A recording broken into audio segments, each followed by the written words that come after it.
Il a fait ce travail ce week-end. C'est un très bon travail. Il a pu élaborer, penser un petit peu Ouais, un petit peu les choses. Le premier objectif, c'est pas de manger. Donc l'activité cette fois-ci, tu sais ce que ça va être? Merci. Allez, on y va? Tiens, retiens bien la porte. Ok, on y va.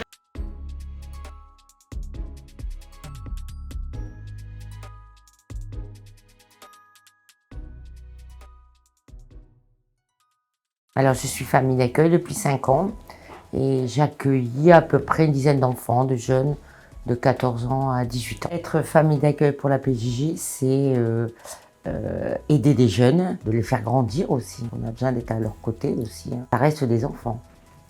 Malgré voilà, le vécu qu'ils ont eu, on a besoin d'être à leur côté. Bon, ce soir, j'ai fait du bouillon. Je me suis lancée, j'en ai parlé avec mon époux, mes enfants. Ça s'est très très bien passé. Donc mon rôle en tant que famille d'accueil est d'être auprès des jeunes.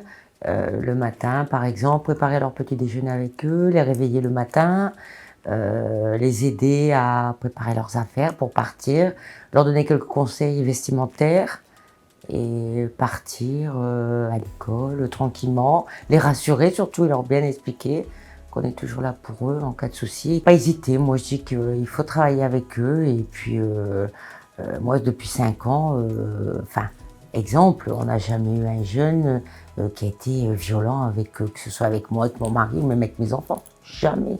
Au contraire, je suis maman de 5 enfants et je voulais justement, maintenant qu'elles ont pris toute leur indépendance, les épauler d'autres enfants, être à leur côté et leur donner de bonnes choses également, mais tout en gardant un cadre quand même assez strict. Et on a toujours des éducateurs à nos côtés qui sont constamment avec nous au téléphone. On a une permanence 24 heures sur 24, 7 jours sur 7, des éducateurs à notre écoute. Même si on a un qui est en congé, on en a toujours un autre qui reprend la relève.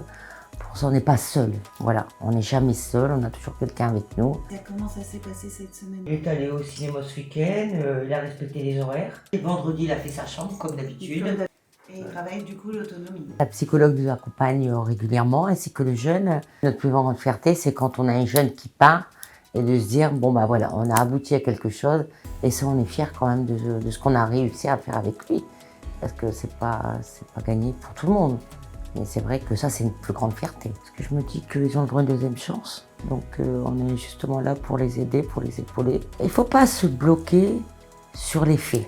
Parce que, comme tout à chacun, l'erreur est humaine. On a le droit à l'erreur. Je souhaite qu'il y ait plus de familles, beaucoup plus de familles d'accueil.